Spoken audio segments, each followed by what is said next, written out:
各位网友，大家好，今天是2021年7月30号，星期五，欢迎大家参加王健美观察直播2的节目。我们今天就讲一个财经故事，叫中美之间的资本攻防战开始了啊。那么，我今天上午有个网友说，能不能讲财经啊？其实这个题目呢，也是财经，也是政治啊，基本上都有。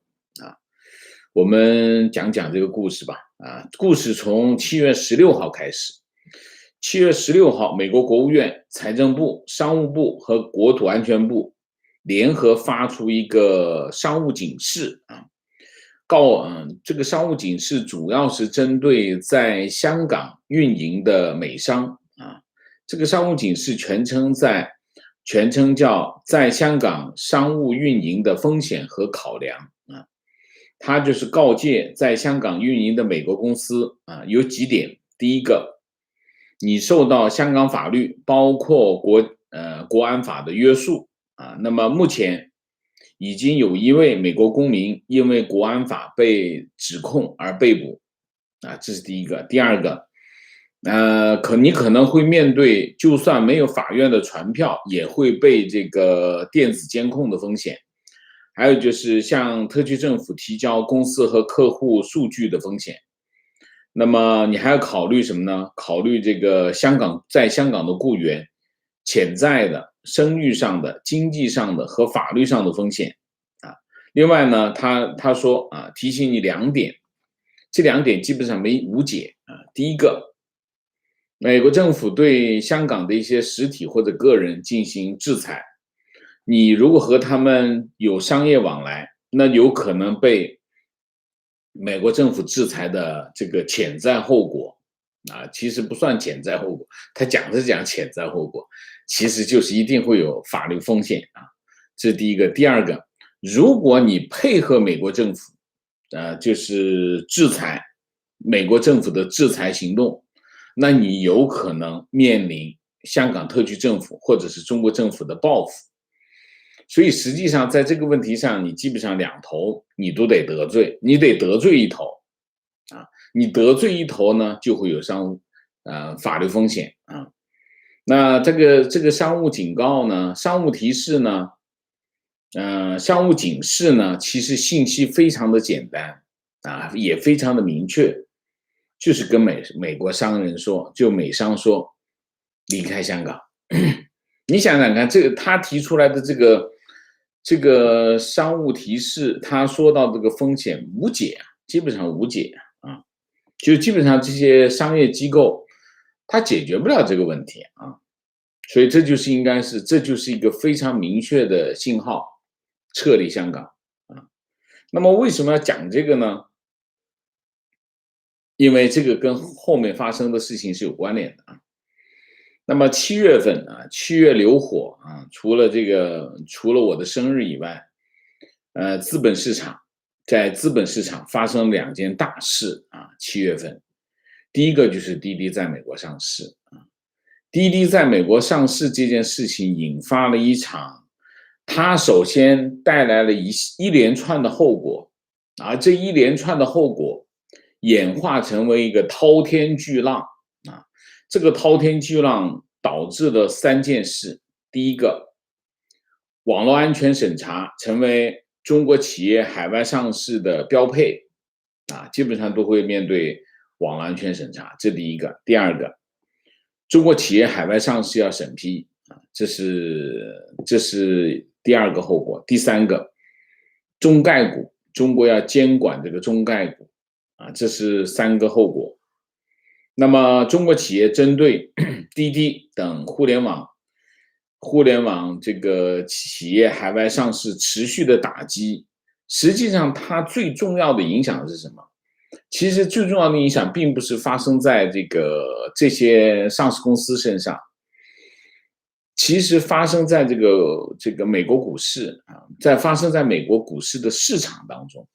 也就是说，中概股的这种市场地位发生了危机就是说以前美国投资者也好，国际投资者也好，他们在在这个投资中概股的股票的时候，他们会认为我是买一个机会，因为中国经济高速成长，那么这些中概股反映的这种投资机会，我去买中概股的股票，大概是一种这种思维。但是你想一想，中国政府不择手段的、没有底线的对滴滴这些互联网企业进行打击，那这个中概股的地位不就有危机了吗？啊，这是第一个。第二个，然后就是第二件事情啊，这滴滴这件事情其实没有结束，然后就发生了什么？发生教培行业的打击啊！中国政府对教培行业的打击，用团灭式的政策操作啊，直接引发了市场的巨大的波动啊。那么你要知道，教培行业在美国上市公司市值应该有1000多亿美元啊。那么这个行业也是个非常庞大的行业，而且这个行业一直被认为什么呢？它被认为是中国市场高速成长的其中一个其中一个表者啊，因为所以很多这个教培行业跑到美国去上市，包括像新东方这样的，它持续的高速增长啊。那么这两件事情的发生，对中国企业来说是一场灾难，尤其是中概股。但是呢，其实在悄悄的改变什么？它在悄悄地改变华尔街对中国市场，特别是对中国资本市场的一些看法。啊，你想想看，这政府没有底线，两件事都没有底线，一个是教培股没有底线，一个是互联网企业没有底线，它基本上疯了一样，这政策是非常疯狂啊。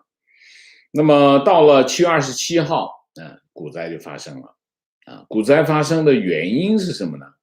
现在的就说很多人当时发生股灾的时候，啊，大家都连滚带爬，就是基本上处于恐慌性的状态。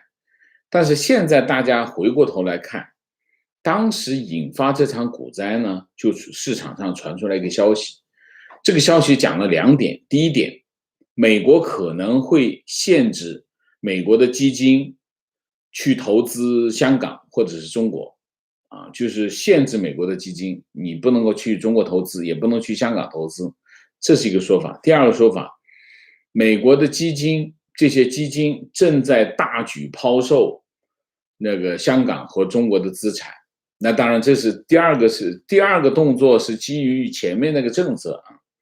所以呢，这一场下来，这个股灾就发生，那香港市场惨不忍睹啊。那么恒生指数跌超过5%啊，失守25000点，恒生科技指数跌9.9%啊，腾讯超跌10%啊，创10年来单日最大跌幅。阿里巴巴跌超过8%，跌破176港元的发行价啊。然后上证指数跌2.49%，也是巨大的跌幅啊，失守3400点，创业股跌超过4%。两个市场放量成交是15000亿啊，创年内的新高。香港的这个市场当中，香港的基金经理说这个美国的基金闭着眼睛抛，先把股票卖掉，再问为什么啊？就是他们这些抛售的这个中国资产，包括中概股，包括港股，包括 A 股啊。当天这个市场做空的力量主要来自2个方面，一个是外资啊，北向资金全天卖出41亿啊，那么连续3个交易日净卖出210亿啊。第二个是杠杆资金，杠杆资金当然你做杠杆就意味着市场在恐慌啊，所以这里面原因是什么？原因是除了那个我们说的这个传言之外，还有3个原因啊。第一个原因就是之前5月份啊，5月份从2月份开始，2月份基本上是个高点，5月份曾经发生过一个调整啊，然后就有些人就进去了啊。那么基本上中间就涉及到这些仓位的调整，另外呢就是政府政策的，就是对政府政策的完全不知道政策底在哪。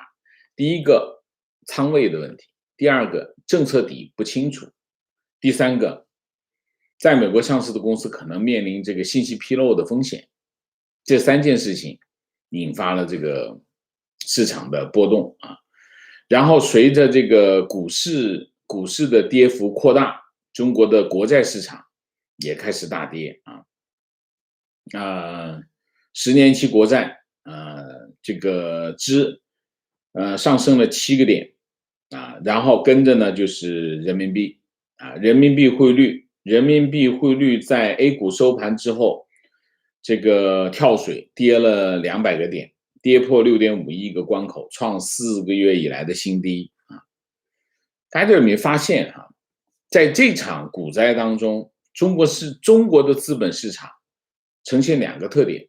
第一个特点它不是个单一的市场波动，它一波动起来呢，就是股票、债券、汇率3个市场同时震动啊，我们叫股债汇三杀，这是第一个。所以它这个市场这个联动性非常的强，这是第一个啊。第二个，大家有没有发现，在这件事情当中，我们平时中国是没有开放资本市场，就是人民币是没有叫资本项目没有可兑换，也就是说它有一个外汇管制的这个闸口，资金不能够自由流动啊。但是你会发现，所以其实在中国的资本市场和美国的资本市场从物理上是没有关联啊，物理上是没有关联，就是你中国的资金要跑到美国去，基本上跑不过去啊，它只能够通过 QFII 这种模式、这种渠道进出啊，这种渠道的进出其实流动性是有限的啊，所以但是就算是这样，你没发现中国的资本市场非常依赖美国的资本市场，你会发现这2点，所以你可以知道，就我们通过这场股灾，你会发现什么叫系统性金融风险？讲的就是这个，这就是系统性的金融风险。那当然，为什么我们看这个股灾，为什么股灾的那个传言说美国不让这个美国的基金去投资这个中国市场或者是香港市场，这个传言会被大家接受？原因是什么？7月17号的这个美国政府对美商的这个香港这个商务警示，那个铺垫在那里，那个铺垫，那个商务警示出来之后，所有人背后都会想一个问题，就美国政府发出这个商务警示，它背后有什么用意？它是不是要干点什么？这个疑问正好跟2件事情就勾搭上，一勾搭上，大家都相信，大家一相信，股市就暴跌啊。结果呢，中国证监会就坐不住了啊，证监会坐不住，7月27号股灾，那到了7月28号，中国证监会就开始找这个投行，国际大投行，找他们开会，开座谈会啊。出席的像什么高盛啊、摩根斯丹利啊、瑞银啊这些都参加啊，请他们来，我们来聊聊啊。那么出席的是谁呢？一个是证监会主席易会满啊，然后还有一个就是副主席方星海，主谈是方星海，易会满是座长啊，意思就是他代表我讲啊，你就这意思啊。方星海讲了几点啊，主要是安抚。那么第一个中国最近对这个教培、互联网金融等等这些监管整顿是为了解决问题啊，那合理的方式发展，这是第一个。第二个，中国不会跟这个全球市场脱钩，尤其是不会跟美国脱钩啊，这第二个。第三个，以后呢，这个出政策呢会更谨慎啊，避免市场波动。让市场有更多的时间消化啊，这是方式的问题。第4个呢，就是关于这个可变利益啊，就可变利益实体，就是 VIE 啊。那么他说，这个中国政府认为可变利益实体是中国公司参与全球资本市场的必要方式。之前呢，关于 VIE 这件事情呢，市场上有传言，就是说中国政府在审查这个东西啊。这个东西中国的这些上市公司全部都是用 VIE 啊。那如果政府在这个问题上做文章的话，这些上市公司，特别是这种中概股都有问题啊。所以呢，这个 VIE 它这个一说呢，就等于把这个问题给抹平了啊。我们不会在这个问题上做文章了，意思就是意思。那么第4个呢，就是保护民营企业跟国际投资者的利益啊。那么就讲了这5点，这5点开完会，这个中概股就开始反弹，当然是像这些高盛啊，他们都打电话，赶紧打电话报告一下，那给点面子啊，那反弹啊，反弹就港股也反弹 ，A 股也反弹，但首先是中概股反弹，好景不长，反弹没2天啊，路透社30号就报道说，这个美国证监会 SEC 啊，证券交易委员会或者叫证监会都可以啊，已经暂停了处理中国企业 IPO 的申请啊，那么并且正在制定新的指南，要求在美国上市的中国企业披露这个中国政府监管打压的风险啊，这新闻就啪就出来了，这一出来，这市场又开始吓一跳。那么结果呢？今天美国证券交易委员会 SEC 的主席詹斯勒7月30号今天正式发一个声明啊，他发声明说，鉴于中国政府最近针对中国企业在海外上市所采取的一系列措施，给美国投资者带来了新的风险，美国证券交易委员会将会修改有关涉及中国企业境外上市的信息披露的规则，更好地保护美国投资者的利益啊。那么詹斯勒的声明说，他说这个中国发生的事情影响到了美国的投资者利益啊，他们在进行投资的时候没有足够的信息，无法了解这些公司的真正的身份和股权结构，面临很大的这个风险敞口啊。所以呢，他已经要求证监会的相关工作人员责成这个承接中国企业股票发行业务的公司必须披露相关信息，否则这些上市公司的注册申请将宣布无效啊。那么主要是3点，第一个，投资者购买的不是一家中国运营公司的股票啊，而是一家与运营公司的股票保持服务协议的空壳公司发行的股票啊，这就是 VIE 的结构了啊。因此，发行人的业务描述应该把空壳公司的管理服务与中国的运营公司明确的区分开，这是第一个。第二个，中国运营公司和空壳公司发行人投资者面临中国政府未来行动的不确定，你得讲清楚。你比如说滴滴啊，滴滴你发行股票的时候，你要讲清楚，它有政策的不确定性啊，这可能会严重影响运营公司的财务业绩跟合同安排的可执行性啊，就是说，中国政府会抽风，它的政策会抽风，这个抽风会直接影响它的业绩啊，这是第2点。第3点，详细的财务信息，包括量化指标，为投资者了解 VIE 与发行人之间的财务关系提供帮助啊。然后詹斯勒还说，证券交易委员会将继续要求所有的公司达到美国证券法所要求信息披露的最高标准。他认为有关信息披露的规定修改将会提高与中国运营公司海外发行人在注册阶段信息披露的质量。这是证监会保护美国投资市场投资者使命的核心所在。基本上来说呢，詹斯勒这个声明呢，基本上反映了美国证券监管的基本思路啊。美国证券市场、资本市场，它的规则是什么呢？它的规则是说，并不是说你有风险就不可以上市，不是的。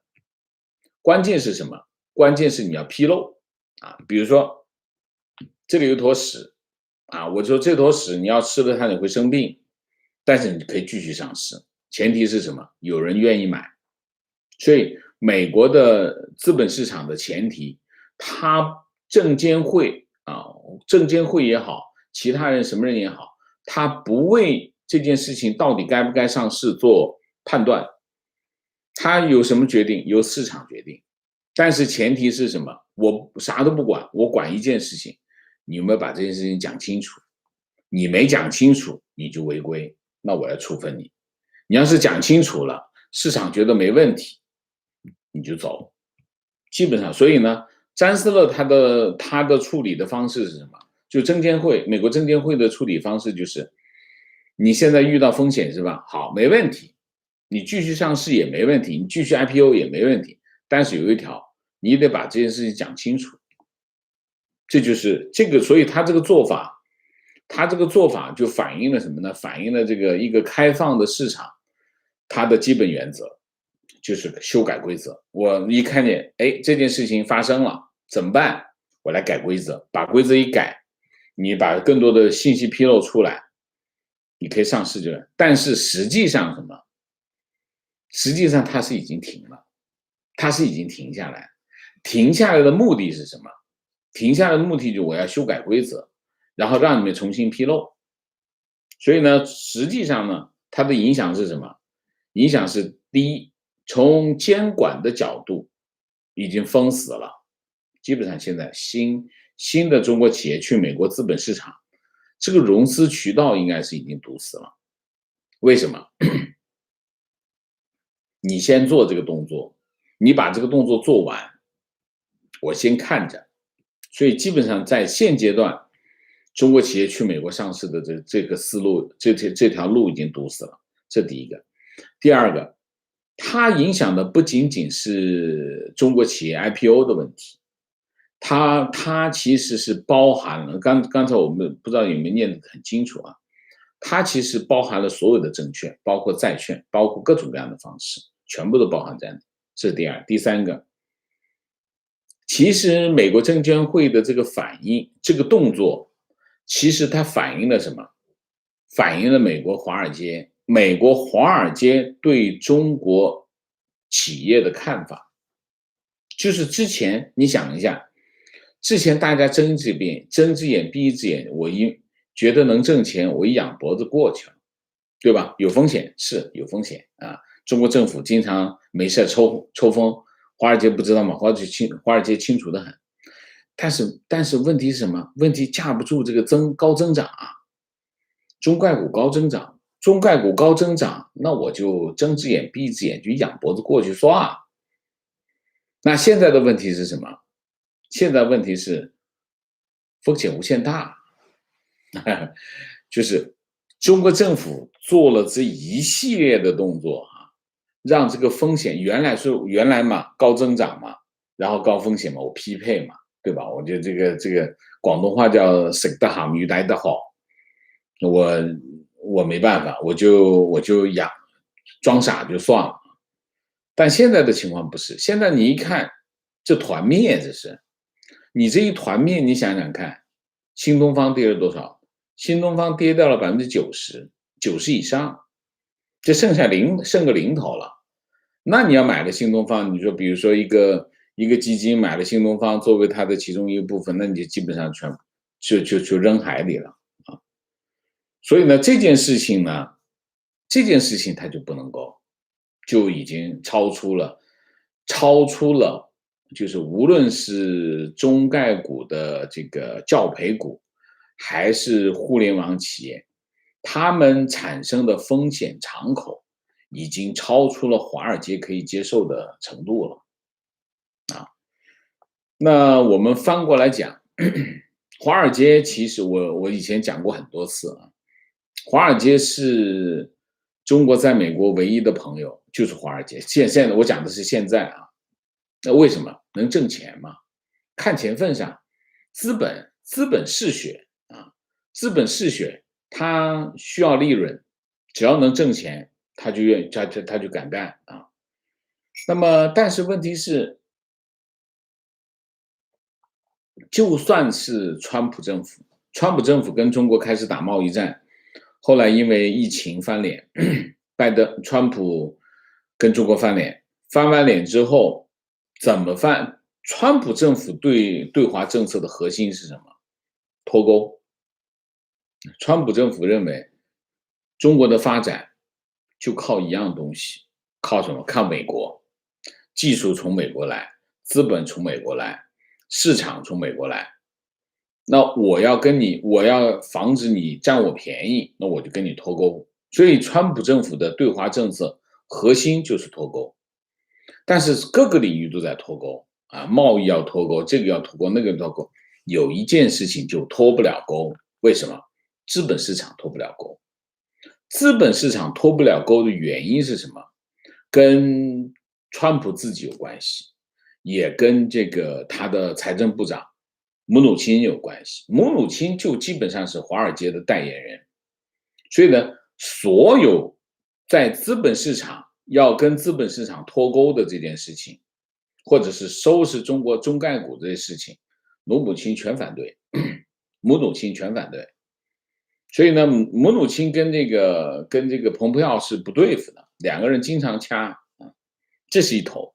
另外一头呢是川普他自己，川普天天看的股市，他天天，他老觉得股市涨，他有政绩，是他的政绩。那你想想看，那他等于不就是自己就跟华尔街不就捆绑上了吗？你捆绑上了怎么脱钩呢？华尔街不愿意脱钩，为什么？华尔街在中概股上面挣多少钱？你想想是不是？却不想脱钩，不想脱钩就脱不成啊。到了拜登政府上来呢，拜登政府在脱钩这件事情上有不同的看法啊。为什么？拜登政府觉得脱不了钩，中美之间这个经济的融合程度非常的高，这几十年下来脱不了钩，脱钩伤害太大，怎么办？拜登政府就有两个政策，第一个政策，它就集中在两个领域，一个领域是什么？一个领域就是科技领域，科技领域拜登政府的策略叫小院高墙，就是针对关键技术进行保护跟围堵啊，就比如说像人工智能啊，比如说这个大数据啊等等这些啊，芯片啊等等这些关键领域的关键技术进行保护啊，院子小嘛，把范围缩小，这是第一个科技领域。第二个就是产业链啊，就是从国家安全的角度保护它的关键的产业链，比如说半导体，比如说医药，比如说稀土等等，它就这样啊。但至于这个资本市场，拜登政府没有动静，只是国会的这个外国公司问责法，其实对这个中国的中概股是有影响的。给3年时间，你可能就要退市啊。但基本上，拜登政府在资本市场上没做啥。结果，拜登政府没做啥，中国政府帮他把这事儿给办完了。中国政府先是折腾滴滴，再折腾教培，这把这个市场搞得个翻天覆地。你想一下，美国中概股就是因为这个教培股被教培股带动，那多少场大跌，不仅波动了美国股市，也波动了欧洲其他股市。所以基本上你可以看这件事情是中国政府自己出手，给美国证监会一个做这个动作的理由或者是借口。所以你可以看，在这件事情当中有3个角色，第一个角色是证监会啊，第二个角色是华尔街，第三个角色是美国的投资者。这三个角色，这三个角色，其中华尔街最关键的是谁？华尔街啊，证监会其实是跟华尔街呢是又合作又对抗啊。证监会跟华尔街的关系很微妙啊。华尔街要影响证监会，证监会要保护华尔街的利益，同时证监会又不想被华尔街控制，所以他们的关系非常微妙。那么另外一头，美国的投资者，美国投资者是依靠华尔街啊，依靠华尔街去做事情，因为华尔街专业，你必须听他的。所以从这个角度来看，这三个角色其实核心是谁？核心是华尔街。那么华尔街在这件事情当中怎么样改变啊？改变，为什么会改变？跟钱有关系。那么美国有一个这个原来摩根斯坦利的亚洲区的主席叫罗奇啊 ，Stephen Roach 啊 ，Roach， 他是耶鲁大学的一个研究员啊，他蛮有名，也是一个算是一个经济学家吧。他前2天跑出来讲了一番话，他说呢，中国针对在美国上市的中概股的打压会产生广泛的影响。中国针对的不仅仅是这个企业家的驱动的经济核心，而且针对他们的商业模式。他说这一连串的这个动作让他感到不安。这预示着什么呢？这预示着中美之间的紧张关系已经上升到70年代初以来从未达到的水平。什么意思呢？就是中美之间已经重新进入一个冷战模式，这是罗奇说的啊。他说，即使美国的公司不直接跟中国进行贸易，他们所接触的东西全部，美国的公司也没办法摆脱和中国的联系。什么原因呢？因为产业链的关系。所以呢，他说这个美中关系的对抗对美国的公司和投资者影响重大。然后他在今年4月份的时候，他曾经讲过，他说美中关系正在被侵蚀啊，双方正在冷战的边缘。4月份他说的啊。那么现在罗奇认为中美关系已经过了那条线，也就是中美关系进入冷战状态。所以你一看，这基本上反映了美国投资者的一些看法，所以他们也开始调整，华尔街开始调整立场，开始调整立场，这就是为什么证监会会出手的原因，证监会必须出手。所以这就意味着什么？这就意味着中国自己生生的把中国企业去美国融资的渠道给它堵死了，这非常重要，影响非常的大。首先受影响的是谁？香港。为什么？香港是个桥梁，中国引进外资大概65%到70%是从香港过的啊，香港帮忙做这件事情。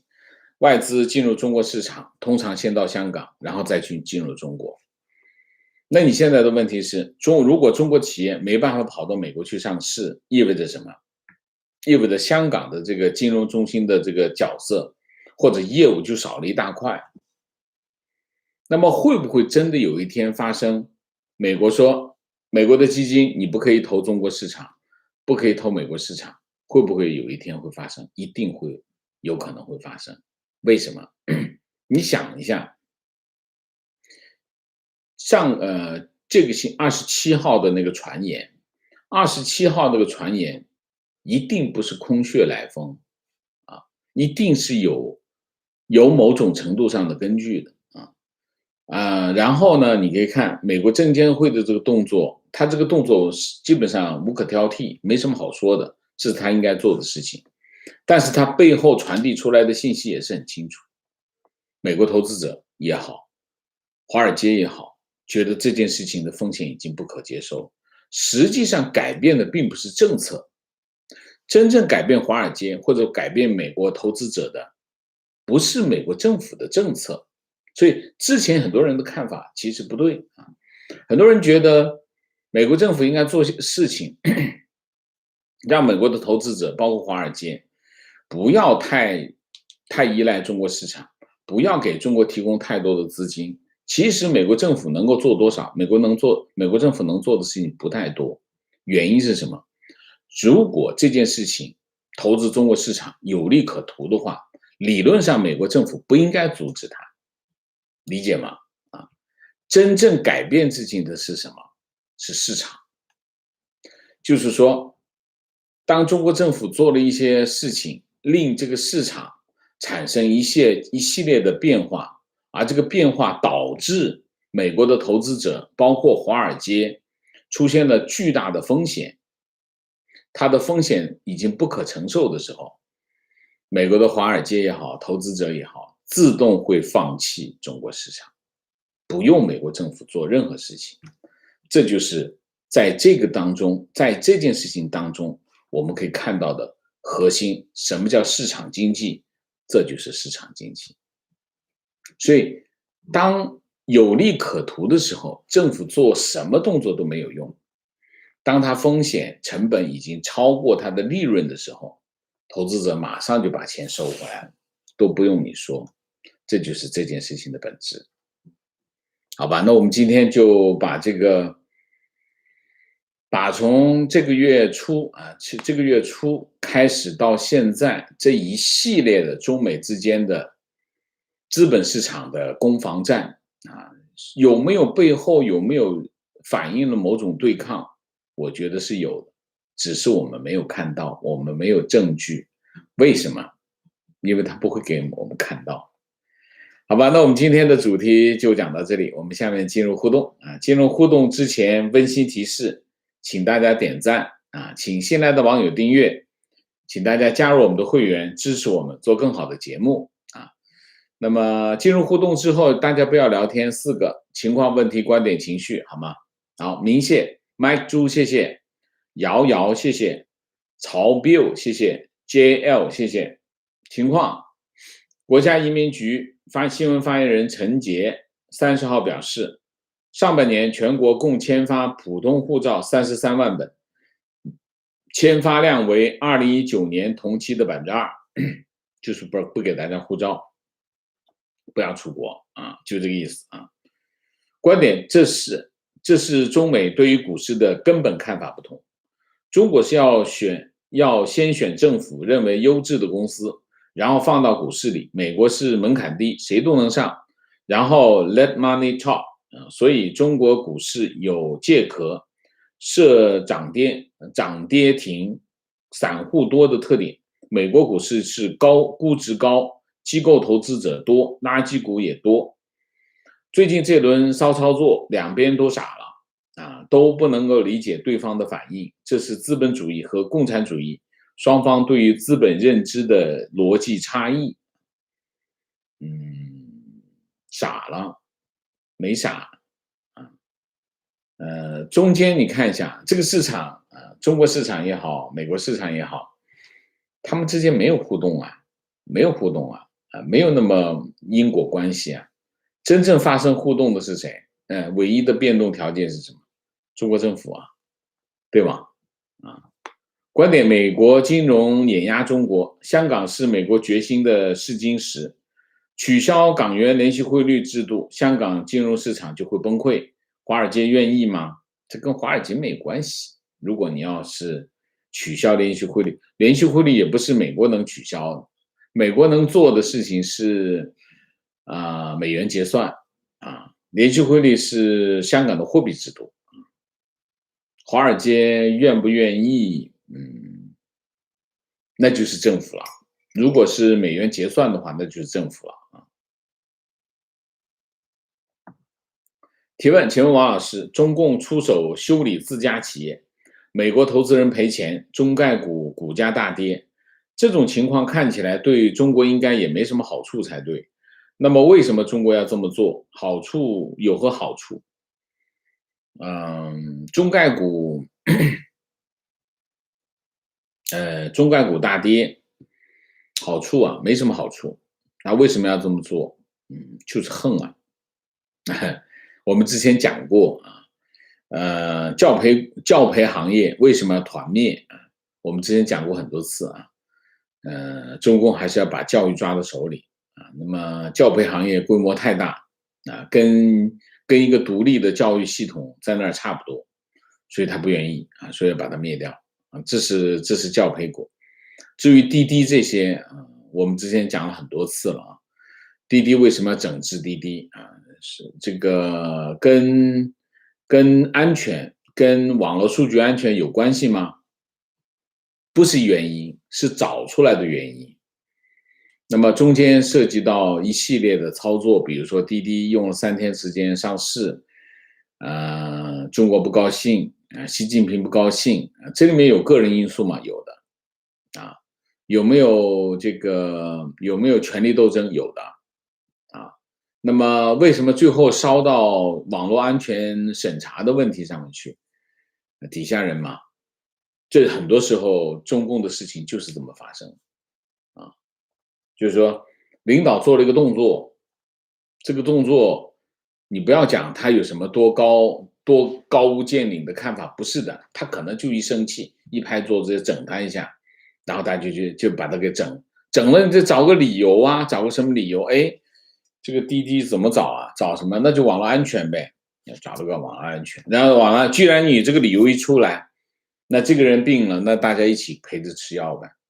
中国经常这样的事情，你看反右不是也是这样，所以起因呢就不一定是有那么高姿态的理由，但是他可以找一个这件事情既然发生了，领导让这件事情发生了，那么我们底下人就帮领导找一个好一点、好听一点的，又有国家安全概念，又有实际操作可能的方式，那就关网络安全审查呗。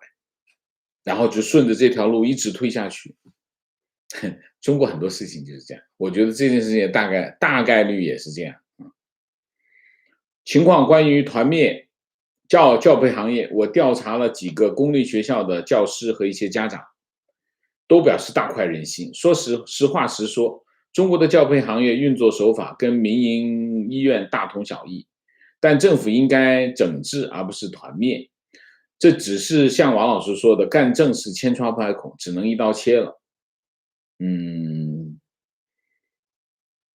我想当年这个共产党在上海搞公私合营，整这个资本家的时候，中国的老百姓也是拍手真快啊。当年共产党在这个农村枪毙地主啊，然后整这个富农，抢他们的福财，抢他们的土地分给大家的时候，中国的农民也是拍手称快啊。所以呢，拍手称快不一定就代表着他们是对的，理解吗？所以呢，共产党很善于做这种事情，很善于把政策和人们心中黑暗的部分结合起，因为他的政策目标和老百姓心里黑暗的部分结合起来推动，然后就得到拍手称快的事情啊。所以教培行业这件事情，教培行业任何一个行业，我跟你讲，从证券公司到保险公司到教培行业，你要去整它，你都会找到有人来拍手称快，你信不信？对吗？所以我对这个情况，我只有2个字：恶心啊！情况这次打击教培行业，也影响了我同学代理的选题软件业务，每年损失300万收入。早在5月份，我就把王老师的观点告诉了他。从美国开始限制中概股上市，到处罚辅导作业帮，最后到限制教培补课。可是他始终认为自己只是运气不好而已，和共产党没关系，我无话可说。那你也不用跟他说什么，他是这么认为就让他这么认为吧。这个世界上的事情没那么你非得说服他吗？反正你都告诉他了，而且他不一定不知道我还是那句话，他不一定不知道是怎么回事，他只是不想告诉你而已观点：中国制造的出口商品从2010年开始价格上不去了，相当于稀释了美国的天量债务，硬生生给全球输出了通缩，帮助西方继续过岁月静好的日子。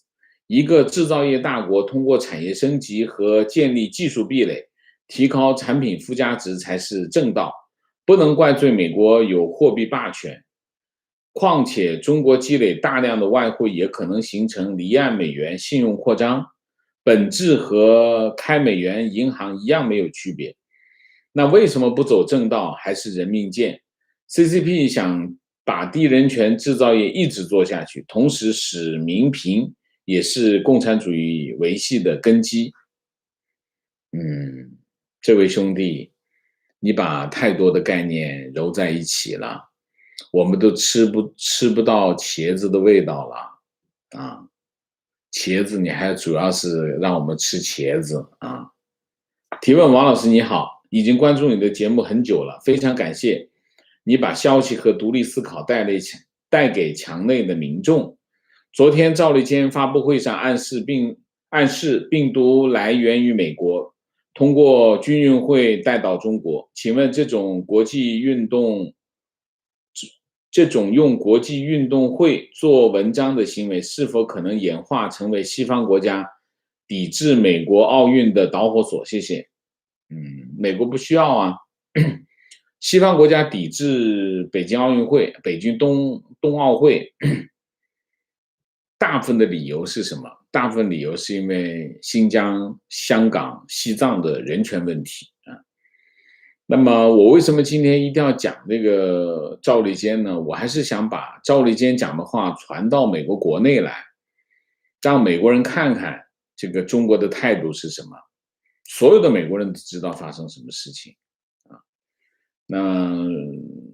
但是这件事情其实赵立坚讲这样的话有没有意义呢？老实讲呢，就没什么用。为什么？因为他讲的话没有人信。所以呢，我们就不要再把他的话来浪费我们的公共空间吧。我只是想传播一下而已啊。提问，请问王老师，8月17号到20号，全国人大常委会预计将反外国制裁法纳入香港、澳门基本法附件3。有报道指出，常委会可能将香港移民和出境规定与未来同等内地同一措施，我不知道你在说什么，由国家移民局与旅游局审批才能离境。OK。对于中国内部想要移民或出境的人员，有没有可能因此法案受到牵连，从而出现更严格的管控？我想不到，我不知道你说的这种牵连是什么程度的牵连。而且我不觉得香港移民出境需要中国北京的移民局来审批，还有旅游局审批。这个新闻有点扯吧？你说呢？对吧？这太扯了吧？啊！观点 VIE 架构其实是中国政府最欢迎的，因为实质上是个融资单向门真外资实际上实控人是外国人，仍然无法进入限制性和禁止性的行业，而中国政府可以完全控制中国的企业，也可以通过搭建 VIE 赴国际融资。其实中概股的发展和中国在 WTO 的操作逻辑是一样的，先通过蝇头小利让外国金融资本获益，培养一些共同寄生于中国市场的实力友好力量，然后打造一个扭曲的市场生态，实质上创造一个你进不来我却出得去的单向门生态，非常好。如果能够把话说的稍微的容易读一点就更好啊。这个描述的非常的精辟啊，这看法非常精辟，很好啊。情况：打卡澳洲布里斯本2032年奥运主办城市，今天宣布快闪封城3天，因为有 Delta 株在社区传播，这才是效率。用3天时间把相关相关联的潜在传播者找出来进行隔离。虽说是 lockdown， 但居民还是能够出门进行必要的采购、上班等活动，不会把居民封死在家里。而且一般3-4天解封，这才是中国该操的作业。全世界加油，战胜中共病毒。 OK。 提问：四川攀枝花那边开始实施2、3胎家庭每月补贴500元现金，补到3岁为止。教培行业的覆灭跟2、3胎有没有关系？因为房价要下去很难，只能从一些其他方面入手。500块钱一个孩子，2个孩子500块钱不够吧？而且攀枝花，我不相信这个政策在中国有普遍意义。为什么？我从来没见过中国政府给老百姓发钱那么中国政府也不会用发钱的方式来解决问题为什么？大概就是韭菜嘛，凭什么给韭菜钱？所以这个我不觉得，我觉得这是没有，我不觉得这是有一个普遍意义的政策至于说这个教培行业覆灭跟2、3胎有没有关系？之前有人把它变成因果关系，我认为根本不是因果关系。教培行业的团灭是共产党，他们叫什么？他们叫政治安全，就是不想让其他的任何人染指教育，教育他要控在自己手里，这是因果关系。至于说降低这个家庭教育这个教育的成本的问题，有关联吗？有一定的关联，但不是因果关系问题，一个公司在美国上市，如果圈了很多钱，对政府来说是否也会获利？怎么获利？跑到美国上市，上市之后钱全部去了美国，没在中国中国政府没办法获利。观点，习是很固执的，干掉香港就是给华尔街和英资、欧资看看我和美国人的斗争，把大家资金都埋在这里，犹如当年蒋公的淞沪会战，川普下台了，拜登上台，华尔街没有动静，老习玩个狠的，逼一下华尔街。观点，国内民众对于打击教培行业的态度是喜大普奔，这不意外，这也是习治国的核心理念，迎合底层民意，不顾规则，雷厉风行。国内所谓的教育产业和所谓的媒体产业一样臭名昭著，确实该整治，但如此声色俱厉、不顾规则的打击和文革时期造反有理、严打时期杀人游戏的逻辑是一样的，推行民粹主义，使其现实集权。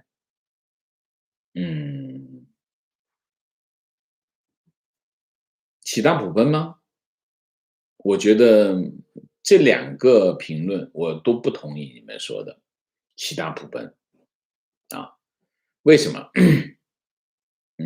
这大概是他们想要的效果，就是政府想要的效果，就是喜大普奔的效果。但我不觉得家长在喜大普奔，为什么？你上哪去上课去你上哪上课？如果你是家长，你说这个学校一下子倒了，你就高兴了？我不觉得这里面有带风向的意思在里头情况打卡亚特兰大，我们这边到处都是招聘校车司机，时薪18到27元。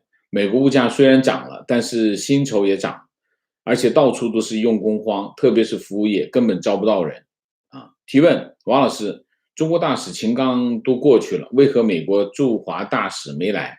美国没派大使，会同意秦刚去吗？